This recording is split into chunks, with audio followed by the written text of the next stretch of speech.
and we're live. So now I take our little link over, copy it, and put it into their website right there. And we're about to go live on Alpha Geek.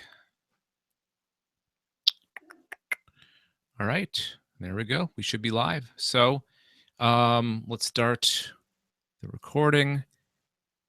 And I'm going to turn my microphone down and play the intro, and we'll be off to the races, Darryl. Excellent. So here we go. Stand by.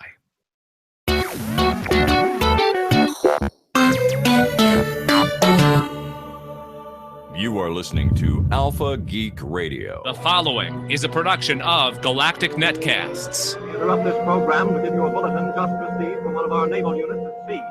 A large object traveling at supersonic speed is headed over the North Atlantic toward the east coast of the United States. This earth of yours will be reduced to a burned-out cinder. This could be the beginning of the end for the human race. Human beings cower before the onslaught of these unearthly enemies.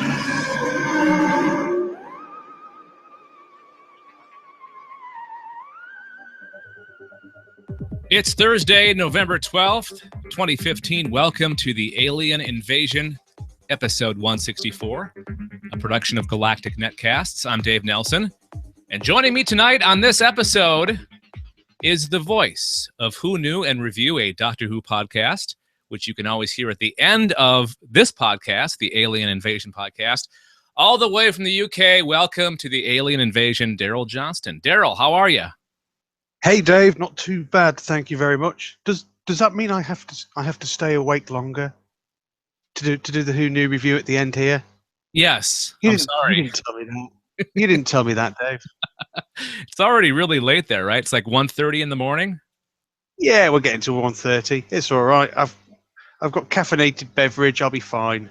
Okay. Well, appreciate you staying up. Anessa and Brad kind of gave me a last minute, hey, we're not going to be able to do the show this week, but I didn't want to skip this week because we've skipped a little bit. A few weeks ago, we took a couple weeks off. So I wanted to continue on, and it's weird to do this podcast without them because I don't think we've ever had a guest host on this. Well, if it helps, Dave, I will answer to Brad and Anessa as well as Darryl.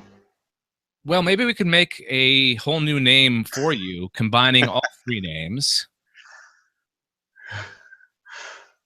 Darryl. Brad Nestle. Excellent. All right. So in case you're not familiar, I know that you're familiar with this podcast, but for those listening who aren't familiar with this podcast, well, welcome, first of all. And second of all, this is the podcast where we talk about extraterrestrial beings and their appearances in film, TV, video games, comic books, science, real life. It runs the gamut. Wherever ET may be, we talk about him, her, or it. The show is divided into three sections: the news, the sightings, and our picks for the week.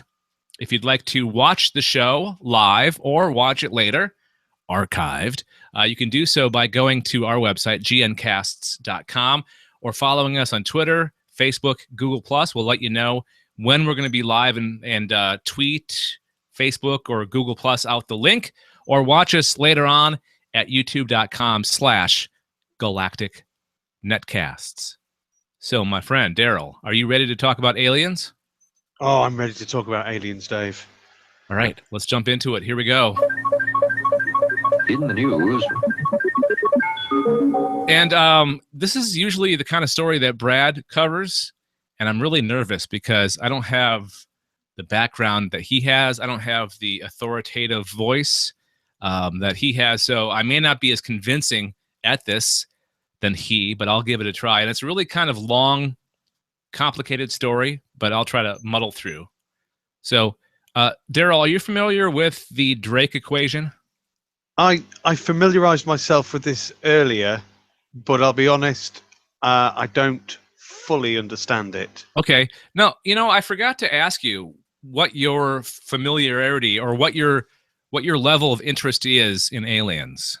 Well, I'm quite a conspiracy nerd. So I'm really into the sort of how the whole aliens feed into the conspiracy. But I have ever since I can remember looking up, I've always been a bit of a, you know, I'm a bit of a Mulder. I want to believe that there is something out there. I'm yet to be convinced, but that doesn't mean, you know, you stop looking. Do you trust no one? I definitely trust no one. Okay. All right. So here's just a basic summing up of the Drake equation. It describes n, the number of civilizations in our galaxy with which radio communications might be possible. Its author, the astronomer Frank Drake, came up with it as a discussion point for one of the first meetings about the search for extraterrestrial intelligence in the late 1960s. SETI was formed back in the 1960s, and this is like one of the first meetings they had, so he had to come up with a way of describing the chances of life in the galaxy or intelligent species in the galaxy. So as you can imagine, a lot has changed but since then and now. Our technology has gotten better. We know more about the galaxy. In fact, I'd venture to say that within the last few years, maybe since 2010, there's been a lot of exoplanets discovered. In fact, they discovered one, or they just announced they discovered one back in 2014. That's the closest exoplanet yet to our solar system. So these things are changing all the time. And at that time, only a few of those terms were known with any real accuracy, like the number of stars in the galaxy, for example. Other terms could only be guessed at: the fraction of stars with planets in the Goldilocks zone, the habitable zone of a solar system. So since then, more accurate values for other terms in the equation have emerged. The discovery of planets orbiting other stars has suddenly given astronomers a good idea of the fraction of stars with planets and the fraction with rocky planets in said habitable zone. So that raises an interesting question. How has all the new data influenced the Drake equation? So like I said before, the Drake equation was first formed when we had not as much information as we have now. So today we get an answer of sorts thanks to the work of Adam Frank at the University of Rochester in New York and Woody Sullivan at the University of Washington in Seattle. And I think it's kind of funny that his last name is Frank. Adam Frank, Frank Drake. And doesn't Frank Drake sound like a soap opera actor, Darryl? Frank Drake sounds like a blues singer. Yeah. You know, he's someone who you'd see in some sort of back room somewhere smoking 40 cigarettes and playing saxophone. Yeah, man. That's him. And that's all I got. That's my blues man. Yeah. So where was I? Okay. The empirical determination of exoplanet statistics has radically changed the nature and quality of constraints astrobiologists now have at their disposal when considering the prevalence of life in the universe, they say, the two guys say. These guys use this new data and a slightly different take on the equation itself to find an important limit on how pessimistic it is possible. No, hang on one second. Did I read that right? On how pessimistic it is possible to be about the existence of extraterrestrial civilizations. Their method differs subtly from the traditional approach of the Drake equation. This focuses on the number of civilizations that are currently in existence. Instead, Frank and Sullivan calculate how many civilizations there have ever been. We ask whether we are the only technological species that's ever arisen, they say. That immediately and significantly simplifies the Drake equation. When working out whether other civilizations currently exist, factors such as star formation rates, and the length of time a technological civilization could exist are hugely important, but they can be ignored entirely by considering only whether these civilizations have ever existed. This allows Frank and Sullivan to reformulate the equation from being about the number of civilizations that exist now to being about the probability of ours being the only one that has ever existed, which is really kind of sad to think about. Can you imagine the galaxy that we live in and the universe that we live in, and we're the only like intelligent civilization? That feeds into quite a few conspiracies, I suppose. It's got to be improbable that we're the only ones, hasn't it? I mean, that's if that is the case, then the universe really doesn't need to be so vast. Yeah. Well, I mean, what are the chances of us being the only civilized, intelligent civilization in the I mean, the odds are just crazy to think about. It's worse odds than like winning the lottery, for example. Oh yeah.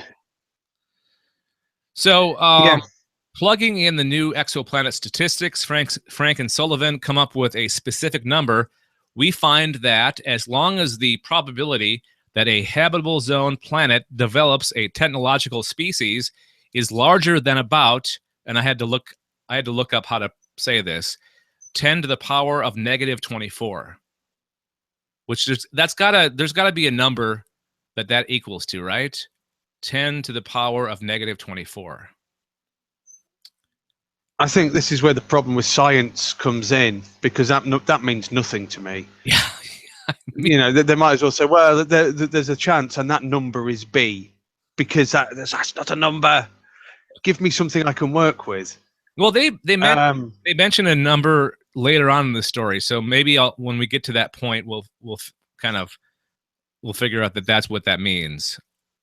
So then humanity is not the only time technological intelligence has evolved, they conclude.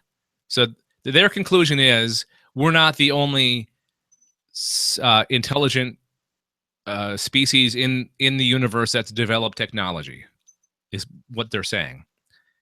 With our approach, we have, for the first time, provided a quantitative and empirically constrained limit on what it means to be pessimistic about the likelihood of another technological species ever having arisen in the history of the universe, says Frank and Sullivan. And it immediately leads to an interesting conclusion. If the probability of a technological species arising on a given planet in the habitable zone is greater than 1 in 60 million, then another technological species has probably arisen some point elsewhere in the Milky Way. So it's greater than 1 in 60 million. It's 1 in 60 billion, Dave. Yeah, 1 in 60 billion. I guess we need to start counting stars and then working out. But that kind of makes sense. The fact that the universe is expanding, we might be here on a point, and our bit might have already done its expandy bit from the center, I guess. So there could be further civilizations or past civilizations. That sounds the way they've worded that there's probably no linear civilizations to where we are. Like civilizations that are currently in business. Is that what you're trying to say? Yeah. All right. Well, it's interesting, and I think I'd have to read this article again to really get the whole gist of it, because it's beyond my pay grade. It's beyond my intelligence level. So maybe somebody out there listening can read it or actually understand what I was saying, because I don't understand what I was saying. We would love your feedback on this. So email galacticnetcasts@gmail.com. You can call our voicemail number, 805-328-3966, 805-328-3966. And tell us what you think about this study, about the new Drake equation. And I'm wondering if they're going to name it. Would it be the Frank equation? Yeah, the Frank equation. Drake, Frank, it works, I guess. So any final thoughts before we move on to your story, Darryl? Not really. I mean, it all confuses me when you get dealing with really big numbers in what is a possible infinite space. I guess there might be other planets. There might not be. That's all I can take from that article. Well, there's so much that we don't know, right? I mean, Yeah. we're just at the very beginning of our understanding of the galaxy and of the universe. We've only started doing this within just a fraction of our time on this planet. So just think how much more we'll know in, say, 50 years or 100 years or 500 years. I mean, there may be life like all over the place in the galaxy, but we don't know because we don't have the knowledge and we don't have the technology to figure it out. No, that's true enough. I mean, I don't buy into the fact that it might only be microbial life, but I don't necessarily think it's going to be bipedal either. Yeah. Well, giant slugs, Dave. That's what we want. Giant space slugs. Well, maybe they're already here. Maybe they've crash landed in in Antarctica. Maybe.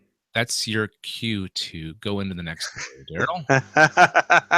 I like that segue, Dave. That's really good. Thanks.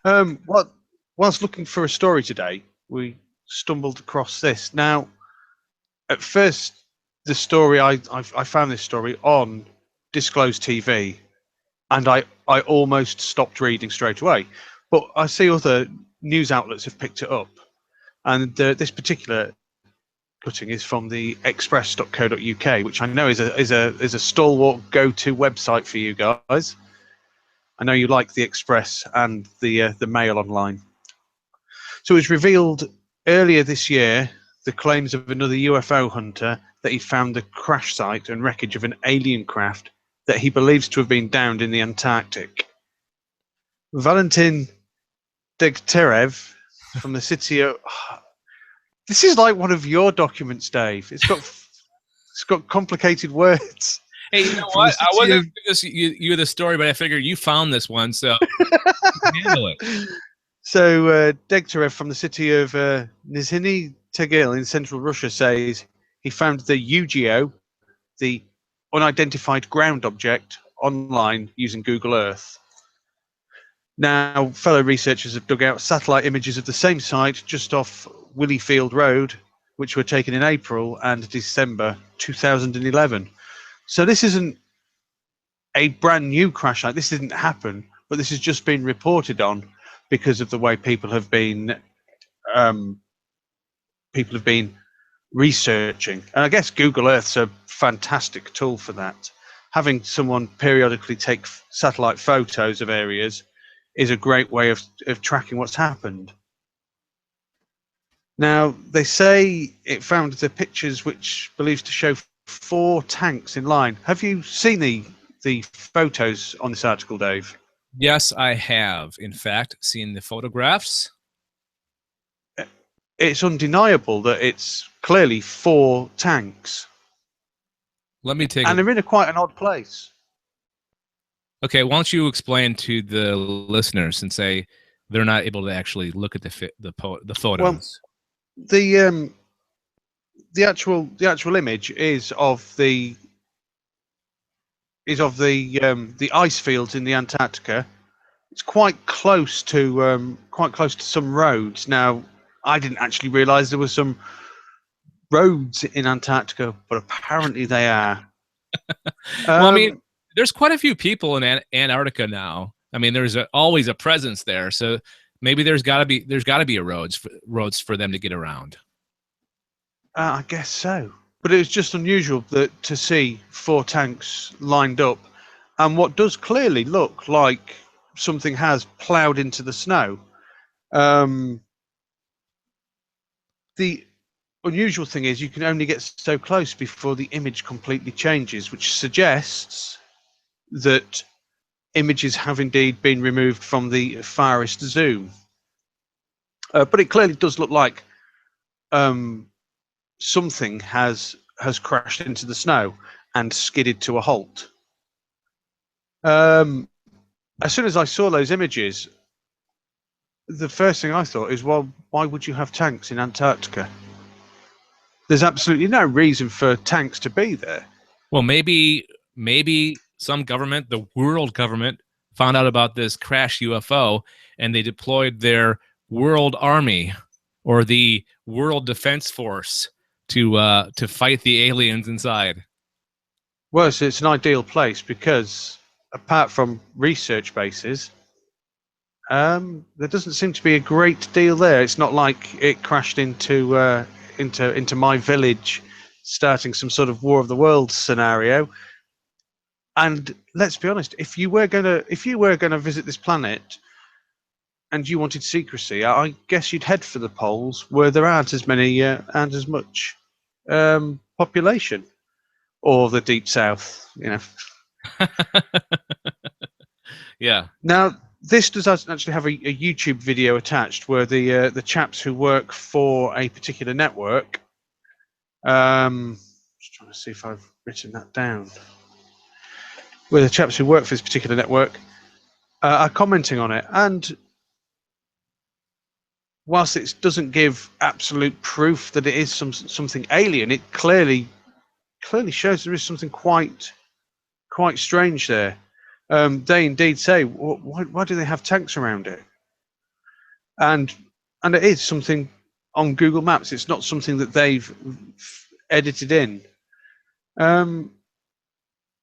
I'd like to see more images of this personally, because it clearly looks like something's crashed. Now, this article, because as it says, early in the year they claimed of another crash site. Because I did a little bit more research, and earlier on in the year, this same gentleman put his first findings of, we think we've seen a UFO. And so the story of the UFO crash site in Antarctica was actually a follow-up to his original one, which some people debunked as just an ice crevice, a naturally forming occurrence. But you don't need 4 tanks to investigate a naturally forming occurrence. They estimate. Good. So they estimate that the size of whatever it is 204 feet wide and about 40 feet tall. That's a mothership. Yeah.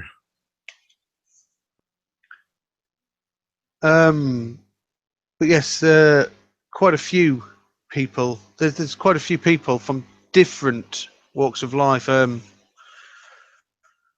There's a gentleman, Nina Larava, who's posted that this is rubbish. It's clearly just a massive indent in the snow, whilst others have said, well, it's worth checking out. There is something clearly there. So it's split a few scientists in the community, and I guess the only way we'll find out is when we get there. Yeah. But by that time, I think the Russians will have tidied it away. Now, is this there's 3 pictures at the very top of this article. Uh-huh. There is the pictures of the tanks, and then there's the picture of, is that the real craft? No, it's not. No, that's no. Oh, if it was that, I would be I'd be advising people in the southern hemisphere to move further north. Yeah, there'd be no doubt about it that that's an alien craft if that picture was real. That's where I was confused. I'm like, how can anybody doubt this picture? It's obviously an alien spacecraft. Well, obviously. Yeah. But the tanks, that would be quite an unusual thing to have in the Antarctic. If you think about the temperatures there, you'd have to keep the diesel at a pretty warm temperature. Diesel doesn't like working when it's too cold. There's several operational things that you would need to do in Antarctica to actually maintain a military presence. Tanks would be a very odd thing to send to that region. You would send tracked vehicles you would send, you know, at the very least, a form of 4x4. Well, these are special world government, world global protection agency, whatever you want to call it, tanks. This is beyond the mainstream military tanks. Ah, you see, that explains it. Now you've said that, yeah. I totally get that. I mean, I noticed the tanks were white. They didn't have any identifying markers, and I guess, you know, a shadowy organization wouldn't necessarily need to put its flag on them. No, and they're using future. They're either using tech that comes from the future, or they're using tech they have gotten from other alien races to protect against this. Whoever these guys are, obviously these guys are a threat. So why? Because why would you, you know, bring or face 4 tanks against this? Well, I mean, it's quite a sizable object. Why would you only send 4 tanks, Dave? And I think you're right. I think these have got obviously superior firepower. Yes, I was going to say, I'm guessing they're armed with lasers or some kind of energy weapon of some sort. You would need some sort of high density shielding, and possibly some sort of form of plasma or laser. Definitely.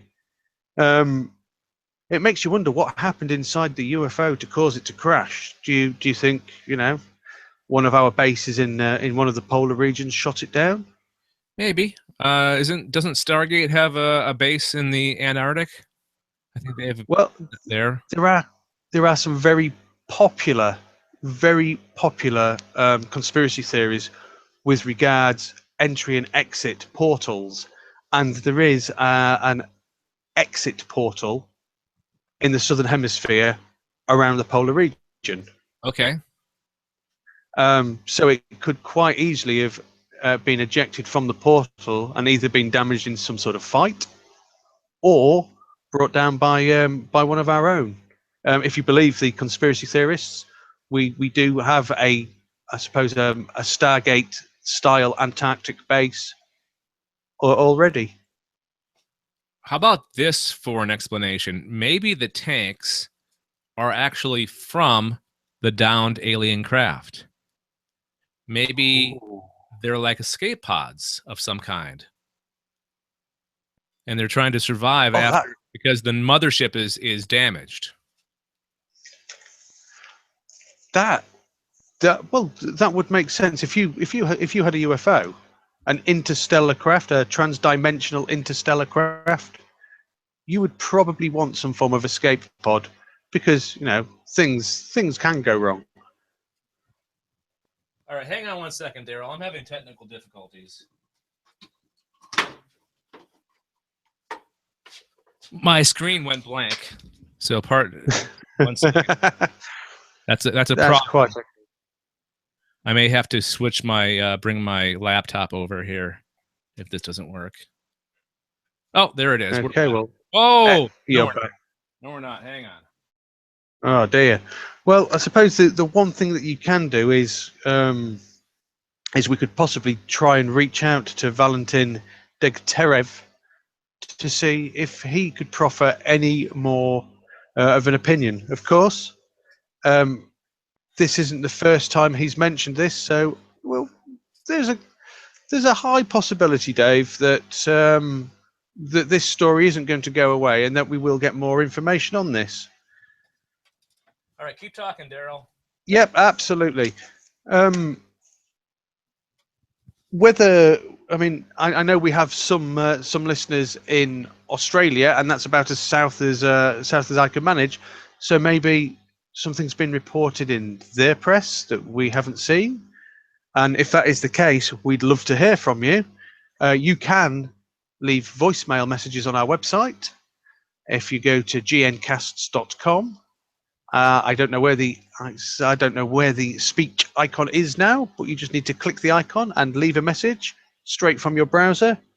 As Dave's already mentioned, you can email us at galacticnetcasts.com, or you can leave us a voicemail on our voicemail. and that number eludes me because I am not as prepared as I thought I was. It's on the dock there someplace.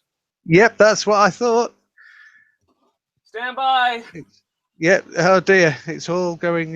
so the voicemail number is 805-328-3966. Good job. All right, I'm almost done. Hang on. Excellent.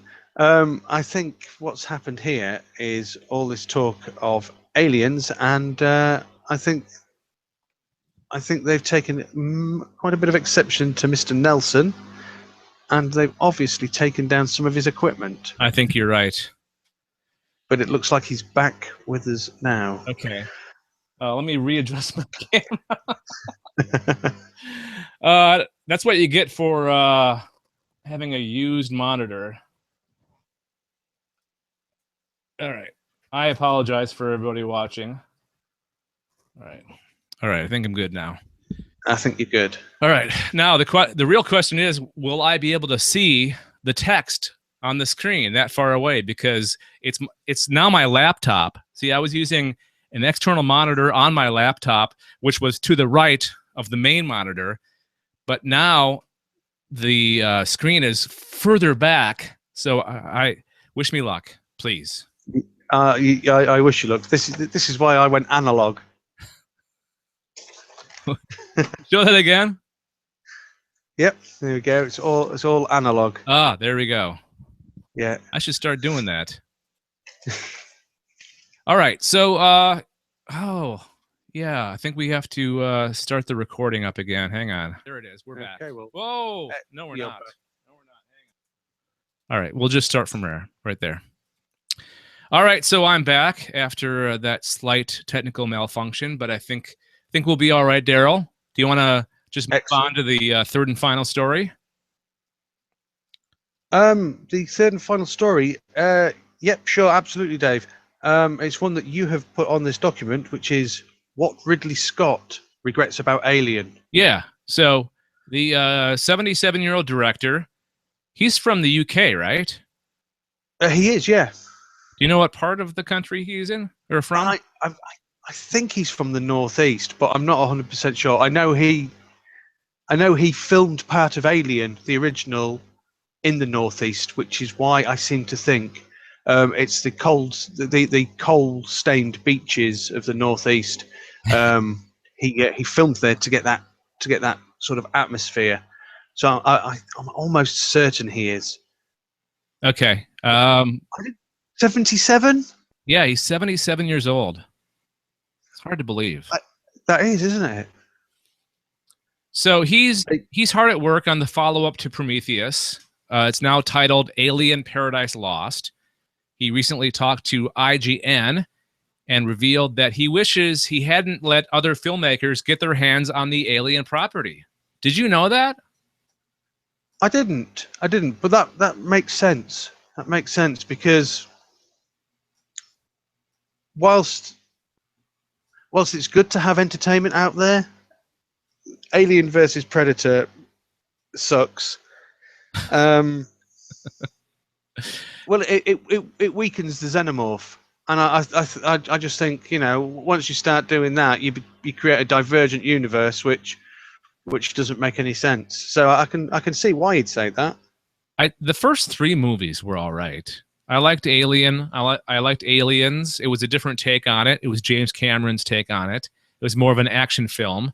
Alien was more of a sci-fi horror film. So, and I'm not quite sure what what he owns. Does he own the property? Does he have a stake in the property himself? I guess I'd love to find that out. Yeah, I must admit, I don't know. I think he probably does, or he probably co-owns it with a studio. Yeah. So he said, I let the other one, Alien, get away from me.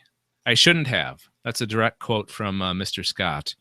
With both 2012's Prometheus and Alien Paradise Lost, which is expected to begin production as early as February 2016, Ridley Scott is working his way back story-wise to Alien. He hasn't provided a ton of specifics, but in the marketing blitz leading up to The Martian, he did have a lot to say. That's where we learned that the film is no longer called Prometheus 2, making the connection to Alien that much more explicit. Scott also teased links to franchise lead Ellen Ripley, played by Sigourney Weaver, and revealed that there are multiple more movies in the works. Scott also promised that the upcoming cinematic slate will dig into one of the biggest questions posed by the Alien franchise over the years. Who would create such a dreadful thing? You can tell he's British by just using the word dreadful. Alien Paradise Lost picks up the saga of Dr. Elizabeth Shaw, Noomi Rapace, and the humanoid robot David, Michael Fassbender, and their search for God in May 2017. We've had a continuing discussion on the alien invasion of how we feel about Prometheus, and I think it was the last episode, actually, where I brought up the idea, because the story that we had last week was that the Prometheus sequel had bumped Alien 5, which was going to be directed by, what's his name now? Blomkamp. Yeah, Neil Blomkamp. Sorry. It sounds like Ridley Scott has some kind of pull with the studio, or because he has a stake in it somehow, that he could force his movie into that franchise. But my argument was, why not do both? Why not pull the whole Star Wars, have the main movies, and then make one of the spin-offs or one of the franchise movies? You could tell both stories just from either side of where they are in the timeline, right? Because Prometheus sequel is before Alien. The Alien 5 obviously is afterwards. Why couldn't you tell both stories? Well, I actually agree. I know Brad didn't necessarily agree with that. I totally agree. I don't think you're saturating the market. And I guess, there is the slim chance that Prometheus 2 will sour the milk slightly for Alien 5. But I don't think it will, because of where they exist linear. Prometheus is right at the beginning. Alien 5 is right at the end. I only hope that no matter what happens, that Prometheus 2 isn't a massive turkey. It was a year ago or so, a year and a couple of months ago, when I was on Sci-Fi Geeks Club, we chatted about this, and you said, "Have you seen Prometheus?" No, I haven't, because I heard it was so bad. And I've seen both versions now, Prometheus and the director's cut. And whilst director's cut is better, it's not a good film. I would have personally given it to someone with a different creative vision. So that's the cat. And said, I think you should run with this, and maybe be on as an executive producer, or but I think there comes a time for a director when it is time to actually say someone else needs to run with this vision. And if you think about the people in the past who haven't necessarily done that, who've wanted to be the creative force behind it time and time again, that they've gone on and created things like Indiana Jones and the Crystal Skull, mentioning no names.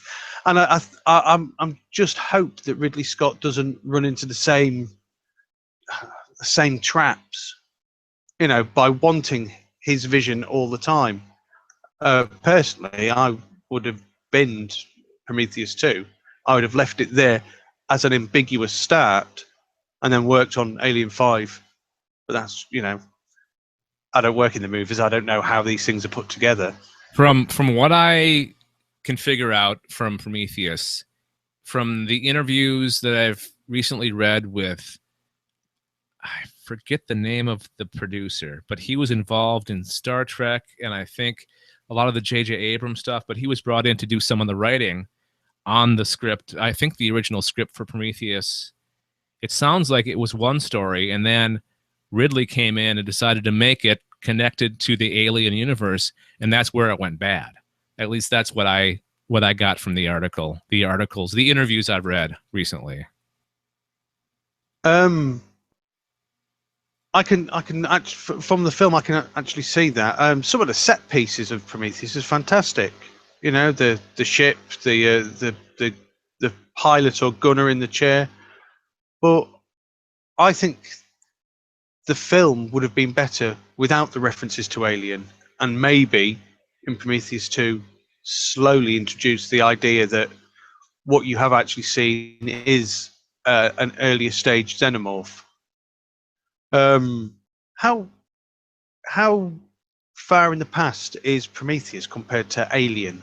I don't think it was ever. Well, I'm not sure. I'm not completely sure, but I don't remember them ever really pointing that out. I guess they wouldn't have pointed it out in the movie because the future hasn't gotten there yet. But I don't remember anybody saying how far back it was before the original Alien movie. I'd be interested to know, because the progression of the xenomorph from Prometheus to Alien, you know, similarities, but the killing machine, which is the xenomorph, seems a little bit more refined in Alien. I hope Prometheus 2 it doesn't bomb, because if it does, the studio's not going to want to do Alien 5, is it? No. Okay, I just did a quick Google search. Assuming Aliens happens in 2179, the Alien takes place 57 years earlier in 2112 or 2122. And this was later confirmed in featurettes in the Alien Legacy box set. This is between Alien and Aliens. Okay. So from a computer display at the start of Alien, the movie starts on 3rd June. Thus, Prometheus concludes 28 years, 5 months, and 2 days before the start of Alien.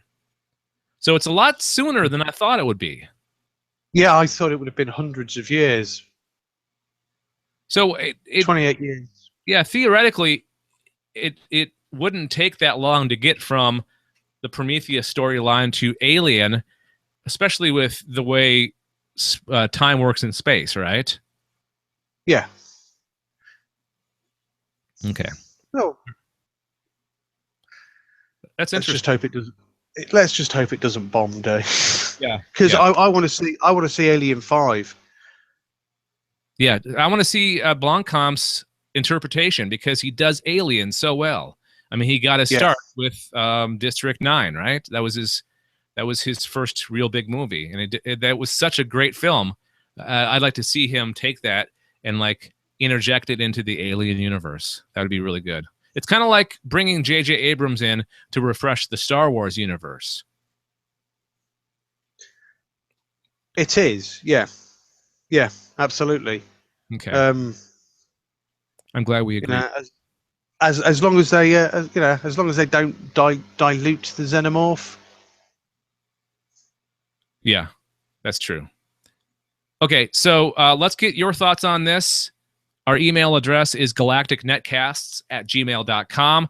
Our voicemail number is 805-328-3966.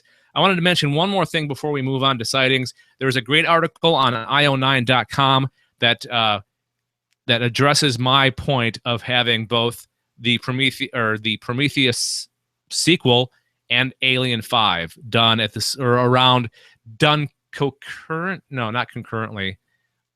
Done back to back without worrying about messing anything up.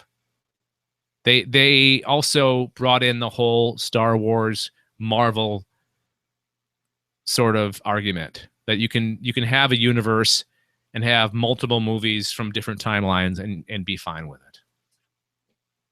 Anyways, that's check that out. Let's move on to sightings. Please identify the craft you witnessed. A black, triangular, three-dimensional shape, huge, just flying, hovering mimics. Shaped like almost like between an egg and like a teardrop. Two long cylinder objects flying over me. It had a dome. I could see the occupants in it. It appeared to be rotating, and it was circular to disc shape, and it hovered for maybe about 5 minutes.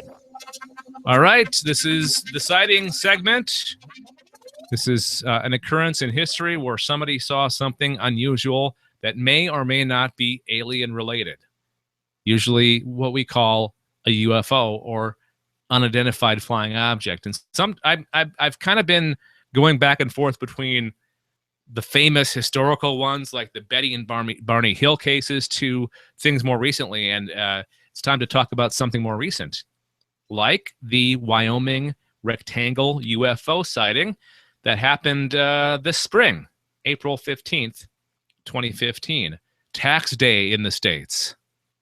Darryl, what's your tax deadline in the UK? Do you have a yearly, the time that you have to have your tax returns filled out and turned in? We don't do tax returns like that because we get taxed in our pay. Oh, so it's only, okay. It's only companies that do, and I can't remember for the life of me when that is. I know our tax year starts on April the 1st. Okay. So we get our money taken out of our pay as well, but then we have to still fill out the tax forms. And if you're small, I don't know, it's debatable. Some people say if you're smart, you'll claim more.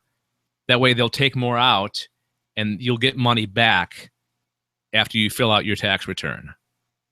So that sounds like a joyless task. It is. It sucks. Okay, so back to April 15th, 2015. A witness in Riverton, Wyoming, reported seeing a bright blue flash followed by a blue-colored rectangular-shaped UFO near the ground level on his property that eventually rose up and shot off into the distance, according to a testimony to the Mutual UFO Network. The person who reported the incident lives on a 32-acre parcel with no close neighbors. The witness was outside looking for satellites at the time of the encounter on April 15th, 2015. So this must have been at night if he was looking for satellites, right? Yeah. Okay. This was the brightest flash he had ever seen. The flash became a very, very bright bluish rectangle hovering near the ground on his property. The witness described the object as this. The rectangle was larger on top than on the bottom. It seemed to have a flap on the top that rolled back and forth, very slowly. It was about 6 feet tall, 5 feet wide on the top, and about 3.5 feet wide towards the bottom. It seemed to be around 300 feet at the most from the witness. So the object was 300 feet away from him. The object then began to move. The witness watched the rectangle as it moved north over his tool shed and then started rising up and shot into the sky and disappeared. The witness seemed blinded by the brightness of the rectangle, like an open window in the dark, so he couldn't see the features or shape of the craft. According to MUFON, the witness has traveled all over the world and has never seen anything like this before. It's an interesting case, interesting encounter. What are your thoughts, my friend? I don't like disagreeing with people because people do believe that they see things. But apparently the witness traveled all over the world and has never seen anything like this before. Yes.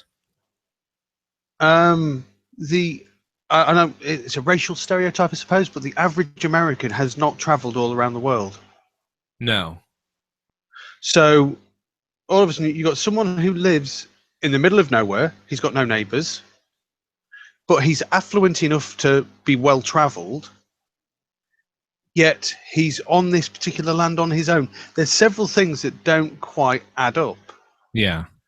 Unless maybe he's a very rich person, like in Wyoming, there's a lot of rich people with large parcels of land and have that's where, what's his name? He was an actor. Well, he's still an actor, but he was most famous for Butch Cassidy and the Sundance Kid.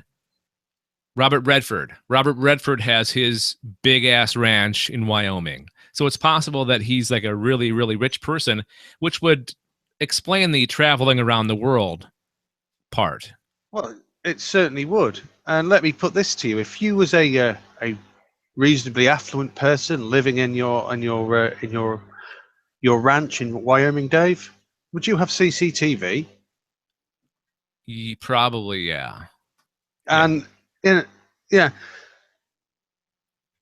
it's really hard to tell when you're dealing with a witness statement, but especially when you've got so little to go on. But for me, it's, well, you're close enough to work out the dimensions of a craft, but you're not close enough to work out the features of a craft. Yeah. But it's dark. So it's dark, and so that you're guesstimating, but they seem quite precise. So, I really don't like to get all CSI, but Crime Scene Investigates tells me that some of the time you're seeing something, some of the time you're not. To quote your colleagues, I believe this is swamp gas. And also, if you're super rich and have that big ass piece of land, wouldn't you have like at least a cell phone? And you probably wouldn't have coverage, but you'd still carry around a cell phone, right? My cell phone is always with me 24/7. Yeah, and you're not super rich with that ass piece of land. Not quite, no. But then again, I don't go out in the middle of the night looking for satellites, which seems to be quite an odd thing to do. Mm-hmm. Because they're pinpricks of light that whiz quite quickly across the sky. Yeah. Okay. Another point. Let's see. But the one, Go ahead. The one thing that interested me about this, there was the brightest flash you'd ever seen. Fair enough. The flash became very, very bright bluish. Now, if it stopped there, recently in Russia and China, we have had meteorites of that nature glowing a sort of a bluey green color. Now, granted, none of them have hovered across land over people's tool sheds and have had their dimensions recorded. But I'm wondering whether he's seeing something else. But because he's on his estate all alone looking at the sky, he's added a few extra bits. He what? What was the last part? He added a few extra bits. The human mind does that. If you're on your own and you see something, by the time you get to tell someone, you can't help it. It's not that you're lying. It's just your brain is lying to you because it tries to make sense of events. So it is possible, I suppose, on his land that he has seen something, but by the time he got to, it's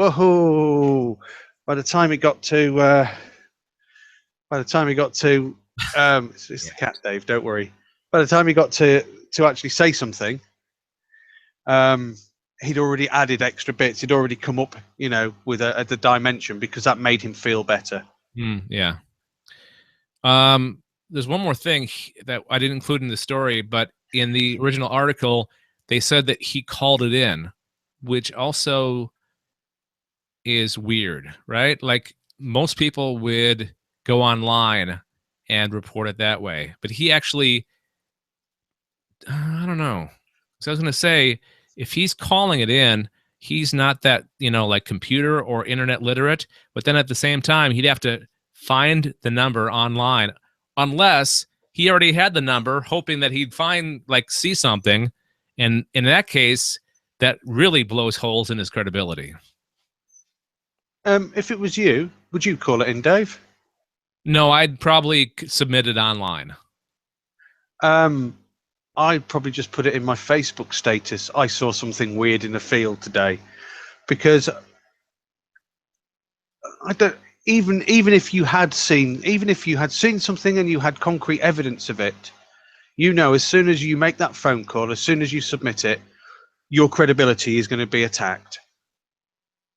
Yep. So I don't know. It's an odd one. I see you've provided the link. If I can get this link working in the UK, I'm gonna do some more reading up on this, because this is actually it's one of those. Yeah, it could be just so.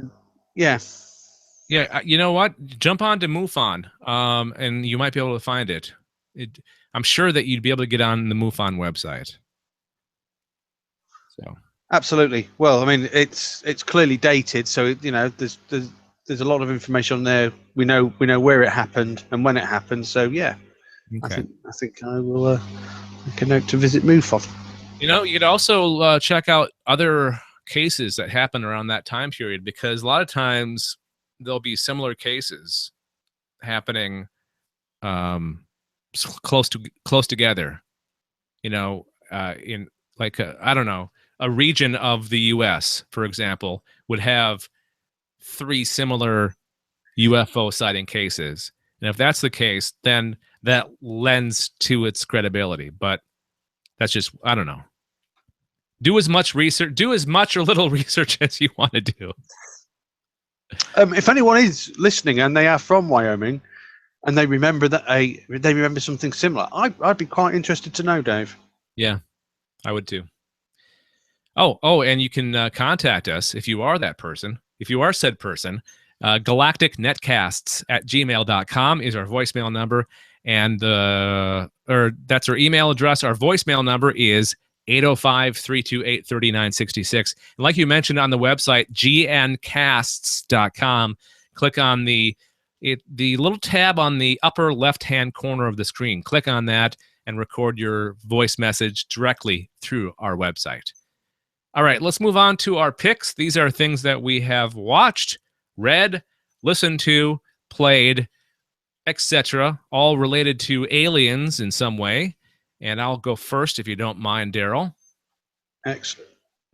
Mine is a short film called At the End. And I actually found out about this through a website that I mentioned frequently on this show, and I mentioned earlier in this episode, io9.com. So, in this movie, a nearby supernova spells certain doom for Earth. And just coincidentally, an alien fleet shows up and offers a choice. Humans can escape, but only if they agree to become enslaved in space. The film follows one couple who have to come to grips with what it will cost to survive. The movie splits its time between a present timeline and flashbacks as the pair of doctors, Madeline and Garrison, flee towards the last remaining ships that are evacuating humanity from Earth. This reminds me, I don't know what it reminds me of, but it's a really good story. Like, it's what makes a great science fiction story is that question, right? Is the supernova real? Are the aliens actually offering this up? Are they being honest about what they're offering? What does enslavement mean? And I'm not going to tell you what they chose to do. Did they get on the ships or did they stay behind? You'll have to watch and find out. But it's called At the End, and it's about 20 minutes long. It's free on, the link is from io9.com, but I believe the movie came from Vimeo. You ever check out Vimeo, Darryl? Occasionally, yes. I'm fortunate enough to have a very understanding boss at work, so I, in between work, I try to do a bit of internet browsing. It's nice to have a job that you can do that, right? Yeah, absolutely. This movie also reminded me of what was very much a post-apocalyptic type tale, because most of the movie, it's these two fleeing, or they missed their first ride. They missed their first ships because of something happened. So the rest of the film, it was them trying to get to the next launch location. And it was very much a survival. Like, they ran into some kids and they went after them because they wanted to help, but the guy talked the girl out of it. So they continued on. They ran out of water, so they had to go into a house. But then they ran into somebody with a gun who got shot, and they had to help him. It was it felt like a Walking Dead tale, kind of a combination between The Walking Dead and an alien type movie or TV show. So I definitely recommend it. It's called At the End, and we'll have the link in the show notes, and you can watch it for yourself. Excellent stuff. All right. You teased this to me earlier today. I can't wait to find out about the Clangers. It's quite a left field pick, but I suppose it's the first science fiction that I ever saw as a child. It's a British stop motion animated children's television series. Now, it's a great way of getting kids into sci-fi and into the concept of aliens. And it's about a family of sort of mice-like creatures that live inside a small moon-like planet. They speak in whistles. They eat. They sound really funny, Dave. They really sound funny. They eat green soup supplied by the soup dragon and blue string pudding. Now, the program itself was broadcast originally by the BBC between 1969 and 1972, but it is now back on our screens. So there's a few important things that you need to know about why it's back on our screens. There's been a huge resurgence in, I suppose, nostalgic kids' TV. Yep. And the UK, in the version that they're now showing on our channels, they've got the ex-Monty Python Michael Palin. Oh, nice. I love Michael Palin. I mean, an absolute great narrator. But in the USA, they have the BBC, as you know, has quite a heavy presence, and they've sold this to one of the many channels in the USA. But of course, you can't have a British narrator. The kids wouldn't understand it. Yes. No. So they've got Bill Shatner. and I want to watch that version even more. So not only is it about a group of aliens on a distant planet, but you've got Captain Kirk voicing it. There are, as I say, a few facts. Originally, it was commissioned as a way of commemorating the moon landings. Oh, nice. So it's a way of hooking kids into the moon landings. And I actually think that's really quite important stuff. There's a particular episode called The Rock Collector, which is a bit tongue-in-cheek. Most of them are, where he plants a flag on the planet. Now, they made the episode before the moon landing, and no one quite knew who was going to get there first. So the flag is a mashup between the Russian and American flag. As I say, it's inspired by the moon landings. Now, I know it's for kids and it's not for adults, but truthfully, yeah, you will still get a little bit of childish joy watching it. Even the likes of your co-presenter on Word World Weekly would like it, because the Clangers have in the past had a bit of a potty mouth. They have been chastised by the BBC for swearing. And we all know that. Well, for those listening who are familiar with Weird World Weekly and Matt Stein, my co-host, he likes to swear. I don't know whether he likes to. I just think it's part and parcel of the lovely person that he is. I like Matt. I really do. Yeah. Now, weirdly, for a kids program, they've also in the 70s they also had a political special, a UK election special. So it's quite a left field program. Now, so not only we're dealing with aliens on an alien planet, and they make it quite clear in the original that Earth is here, and then you track all the way through space, and right over there is where the Clangers live. But more so, it has been confused in one particular program as real footage, and the person who found out it was only a kids program was quite disappointed. And that person was the Master from Doctor Who. So iconic is the Clangers, it has featured in Doctor Who in the Sea Devils, and the Master is sat there watching it and is clearly disappointed when he finds out that It's a kids' television show. That's funny. You didn't think I'd go a whole episode without mentioning Doctor Who, did you? No, of course not. Yeah, I was expecting that. I was waiting for it. But yeah, the Clangers. If you got kids, or if you're a certain age, or if you just like getting lit up on a Friday night with liquor, and then you hit the YouTubes afterwards, do a little search for the Clangers. I'm going to. It's 10 minutes of just pure joy, and as I say, you might catch an episode where they swear. You have kids. What do they think of it? They love the Clangers. They really do, and they like the fact that it's a program that I had when I was a child, and now it's been reinvented. So it's a good way of relating. But they do that. They like the Clangers. They're great. That's awesome. All right, so our picks this time. Darryl had the Clangers, and I had this short film called At the End, and we'll have the links to both in the show notes that you can check out. Then you can check it out for yourself when you're done listening to this podcast. All right, that's pretty much going to do it for this episode of the Alien Invasion Podcast, a production of Galactic Netcasts. Don't have feedback this week, Darryl, unfortunately. We could play this. Hang on. Hey guys. Hey there. That guy called in, and that's all he said. He goes, hey guys. Hey guys. That's it.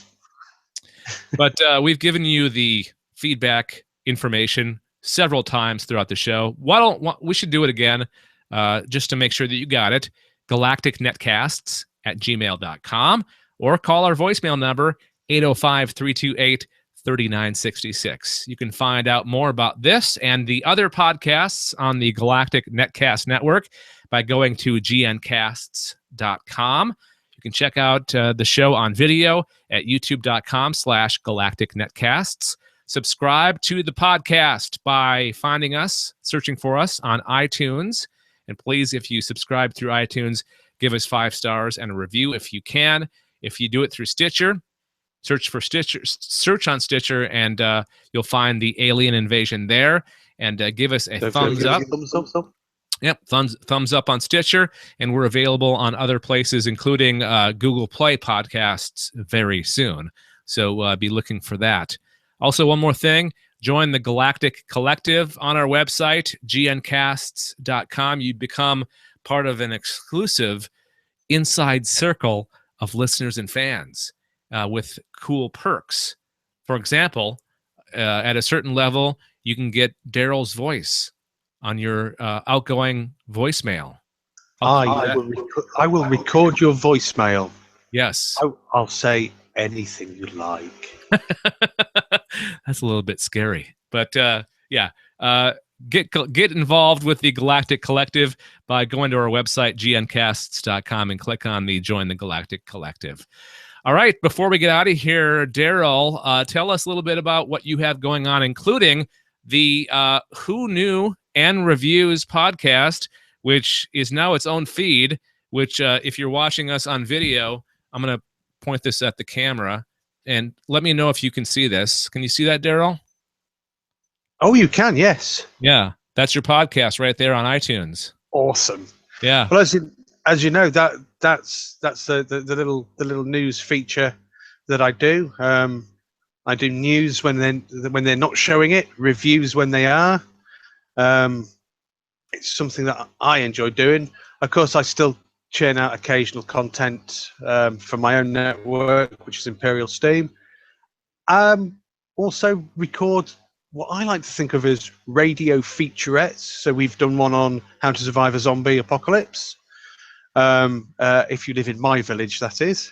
If you live in your own, you're screwed. But you'll get some general tips as to what to do. But yeah, and I'm planning on doing a few more for the Galactic Netcast Network. So that's pretty much what I do. You'll be able to find those on the mega feed. Just go to gncasts.com and click on the mega feed, and you'll find those specials. Another one coming soon. Very excited about that. And as always, final thoughts. Darryl, do you got one? Oh, keep your eyes to the skies, people. Yeah. Eyes to the skies. That's the best final thought ever. We should have you on all the time, Darryl. But then you'd be a zombie. You'd never get it. But thanks for coming on. Thanks for staying up. No, totally enjoyed it. All right. That's going to do it for this Alien Invasion, a production of Galactic Netcast. Thanks for joining us. Until next time, we'll talk to you later. Bye all. All right. Hang on one second. Let me stop the broadcast.